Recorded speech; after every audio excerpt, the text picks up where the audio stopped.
what would happen if reading became my job for an entire day? Today, I'm treating reading like it's my 9 to 5.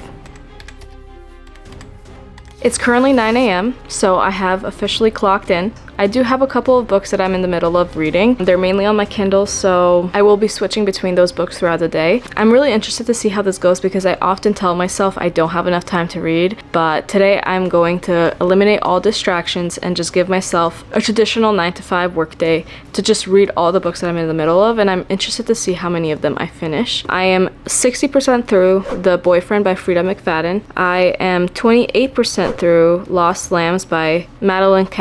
Then I am 24% through Theo of Golden by Levi. That is already 3 books that I have been just bouncing between, and I just want to end it today and just see if I can finish a couple of them, if not all of them, to keep it interesting throughout the day, just so that I'm not just straight reading for 8 hours. Just like in a typical job, you have tasks that you have to finish and complete.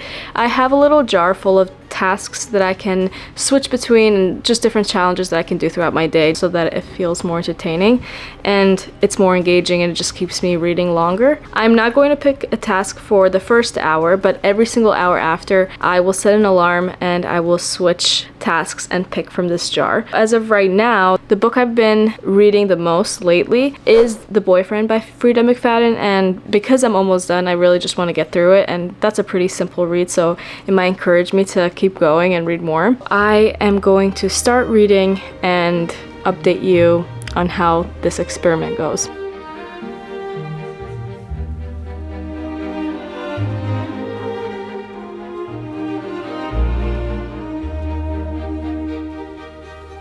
Okay, my alarm just went off, so we have completed the first hour of our workday. I didn't get too far in my book, and I think it was because it took me a while to just get back into the story. Sometimes I have to read a book for a couple of hours for me to just get in the groove of like what is going on. I think I only finished maybe 15% of the book, so I'm getting there. I'm pretty sure I'm going to finish this book today. It's definitely getting very interesting. For any of you who don't know what this novel is about, it's a psychological thriller and it follows dual timeline as well as dual point of view. It follows a guy named Tom when he was in high school, and that's the past timeline, and then in the current timeline it follows a girl named Sydney, and she lives in Manhattan and she's just trying to date and live her life, and obviously she starts dating someone. He seems like he's the perfect guy, but then as time goes on, certain things start to become red flags, and it just follows that story. There are a lot of murders in this novel. If you have read many of her books, I'm sure you'd kind of get the vibe of what this book is about. Obviously, I've read a lot of it, so I don't want to spoil anything. I wish I could tell you what I'm thinking currently without spoiling anything, but I feel like it might spoil some twists in the beginning. Because I've read so many of her novels, I feel like I have a good idea of where this is going,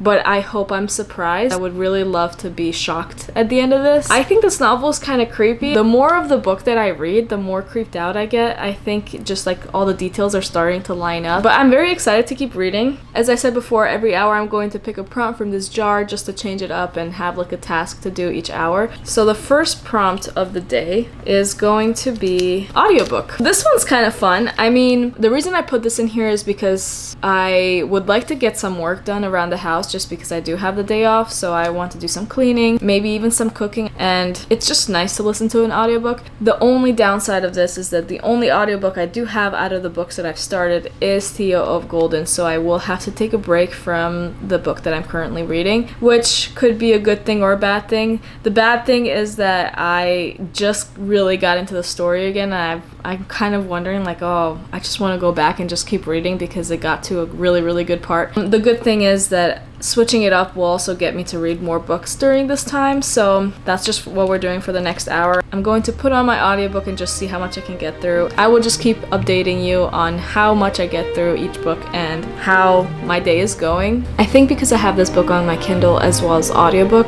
I'm going to start off by doing some immersive reading and then just switch into purely audiobook and just do some chores around the house.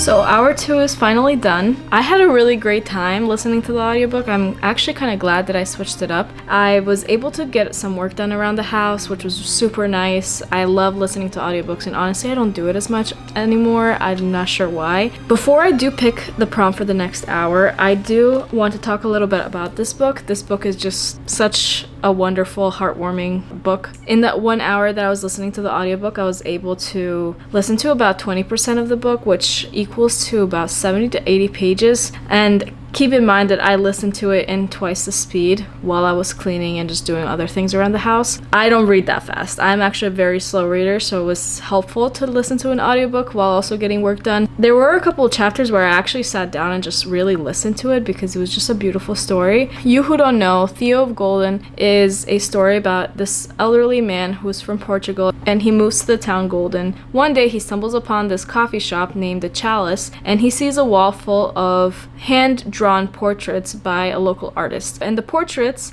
are of regular people who go to that coffee shop. So it's really cool just to see. I am an artist, so I love to see like other artists being portrayed in other novels. So it was very special for me to see that. Theo gets really mesmerized by these portraits on the wall, and he just keeps looking at them, and he realizes that they are for sale.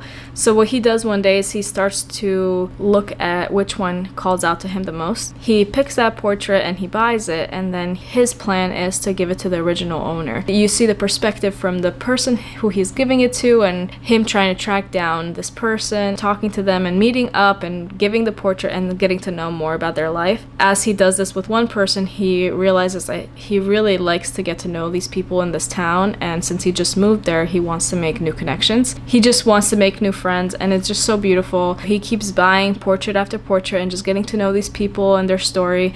And what's really special about this book for me is that I'm always someone who's like, whenever I'm driving or whenever I'm at a store, I just like look at people and I always wonder like what is going on in their lives, or what they're struggling with, or what they're celebrating that just no one else knows around them. It's kind of cool how this idea is just put into a book so well. He actually got to know these people and returned their portraits to them, so it's really special. Also, I love getting to know the perspective of the artists. At the part that I am in currently, Theo gets to meet the artist, and he starts to talk to him about his inspiration and the way that he grew up, and it's just so beautiful to see how kind Theo is and how he looks at the world. This is also a Christian fiction from what I've heard, and I could totally see that. It's not really in your face, which I love because it's not cringy. I hate to say this, but sometimes Christian fiction can come off a little bit too in your face, but this one's very subtle, and you just love the presence of Theo. He is a very kind man, and he is very well spoken and very humble, and I think that is something as Christians we should always strive to be. I can definitely yap for this for a long time. I'm not going to take up too much of your time because I have to now pick a prompt for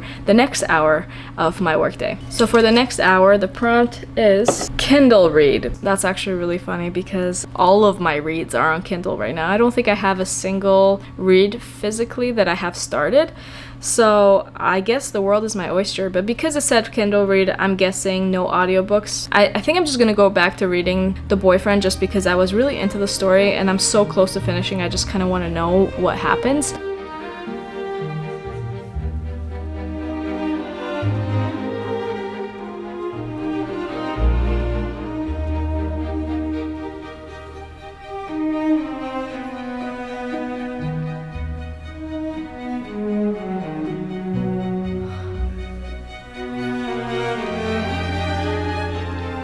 I know why authors do this, but I always get so frustrated when I want to read from a specific point of view and then they switch to the point of view I don't really care about. It's so frustrating because I feel like in this book, both point of views are really interesting, but the past timeline is just so much more interesting to me just because it's the most intense and I just want to know what happens. There's a cliffhanger at the end of every chapter when it comes to the past timeline, and then it switches right to the present day and I'm just like, I just want to go back and I just want to read what happens.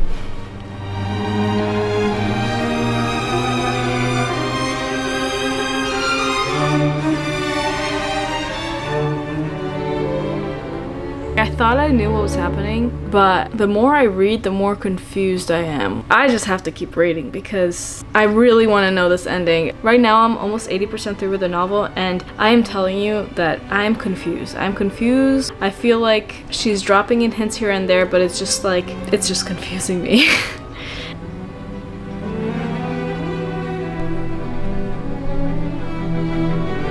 Another thing that Freida McFadden really does well is having an unlikable character for me. The main character, Sydney, in this book, I just wish I could just shake her and be like, are you crazy? Are you crazy? Like, there's some moments where she redeems herself and she has some logic and some common sense, but most of this book, I just wish I could be like, can you just look at what's happening and just not ignore every little thing that you're pointing out that is a huge red flag. I don't think that she's a mean person or anything like that. She's just so delusional. And it's crazy because I feel like she makes some good points in there. She just excuses them. And I'm like, no, if you're gonna notice something like that, I don't think you should just sweep it under the rug just because, oh, you like the way he looks. There's a lot of good looking people out there. Anyways, I don't want to rant too much just because I don't want to give any spoilers, even though I don't think these are spoilers. I'm pretty sure you're going to find her insufferable if you are anything like me. Okay, so that concludes hour 3, and I'm going to take a quick 1-hour lunch break, and then I'll come back for the 4th hour. Okay, so I'm back, and that means I get to pick what I'm going to be doing for the next hour. So my prompt from the jar is physical copy. I kind of don't want to do this prompt. I know I'm going to do it because I picked it, but the reason I don't want to do this prompt is because I don't have any of the current books that I'm reading in physical form. So that means I'm going to have to start a new book. I have one physical read on my TBR for this month, and that's Lightlark, so I'm probably going to pick that one. As of right now, I'm going to start reading Lightlark and just see how it goes. I'm really used to reading fantasy, but I feel like this year I've really branched out from my typical genre. It's going to be interesting to get back into fantasy. I know I read one fantasy novel last month and I really liked it, but it did take me a little bit to get back into it. If you have read this book and liked it, please leave me a comment below because I would love to hear what you have to say. But as of right now, I'm just going to go ahead and start reading and just put a timer on my phone and just enjoy the next hour.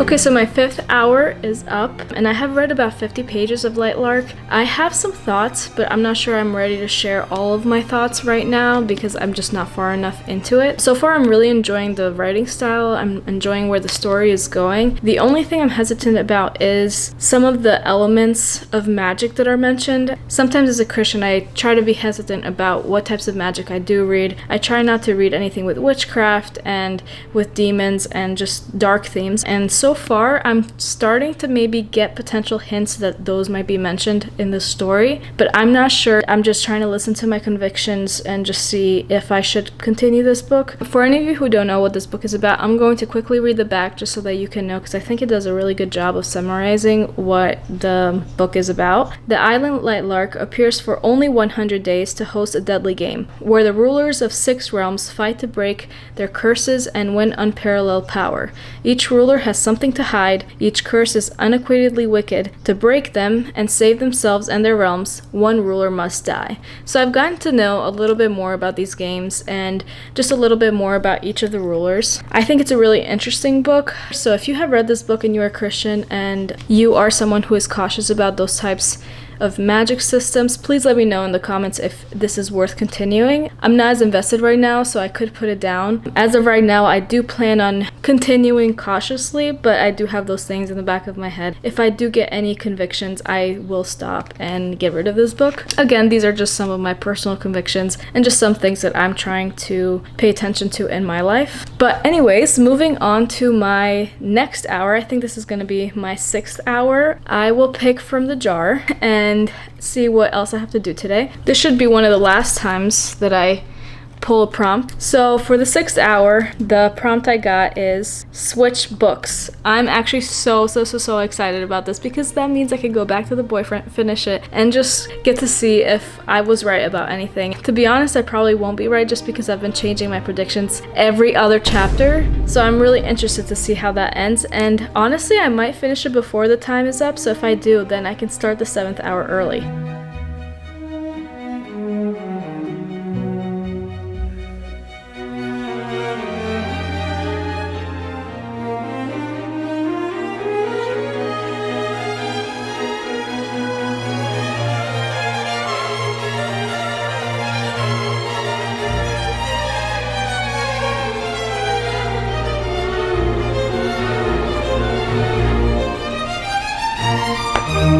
Okay, I finished the book, and honestly, I don't know what to say. I feel like towards the end, I started to predict what was going to happen, but it was really at the end when I started to catch on. So this book really did have a good twist. I wasn't sure if I was starting to get used to her novels and just guessing every ending, but this one, I did not see it until maybe 10 pages before it was revealed. So I really recommend this one. It's very creepy. The characters in here were just very creepy characters, but the overall story I thought was really good. I don't even know what to say. I don't think I have like fully digested what I just read.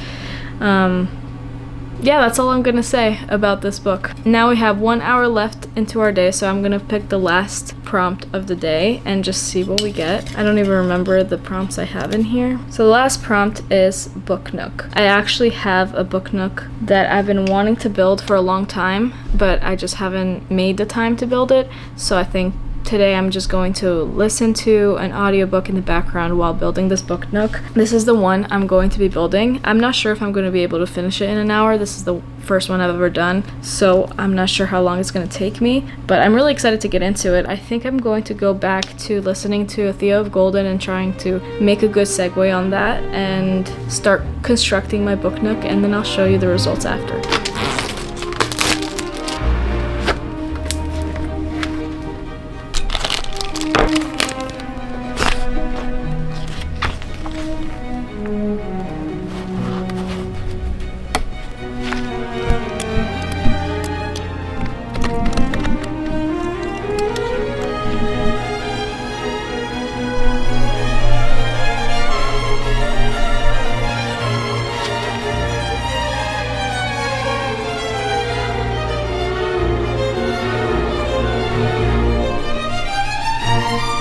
So I've officially clocked out and I am done for the day. I think this has been a very interesting day for me. I am really glad I did it, even though it was kind of a lot. I'm glad that I put challenges in between the day just to break it up for me and just to make it more interesting. I think if I had read one book all the way through, I would have just gotten really tired. My eyes would have been strained. So the prompts that I picked at the times that I picked them, just giving me breaks with audiobooks, were super helpful. For the last prompt, I had to build a book nook while listening to an audiobook, and I kept listening to the audiobook for Theo of Golden, and it just gets better. It's just so heartwarming. I think it's the perfect audiobook to listen to while doing something else. I really love their narration, and I love that they change voices because it just helps you keep track of who the characters are. As for the book nook, I did not get that far. I didn't realize how intricate this was going to be, but I'll show you what I finished. I built one bookshelf and it has a row of books on the top, and I had built all the books, I just haven't put them in yet. These are the books, and look at how small they are, and I have to glue them all in there, so that's gonna be a challenge. And then I built these two mini bookshelves that I'm also going to have to glue books into them, so that's gonna be fun for another day. And then finally, I also did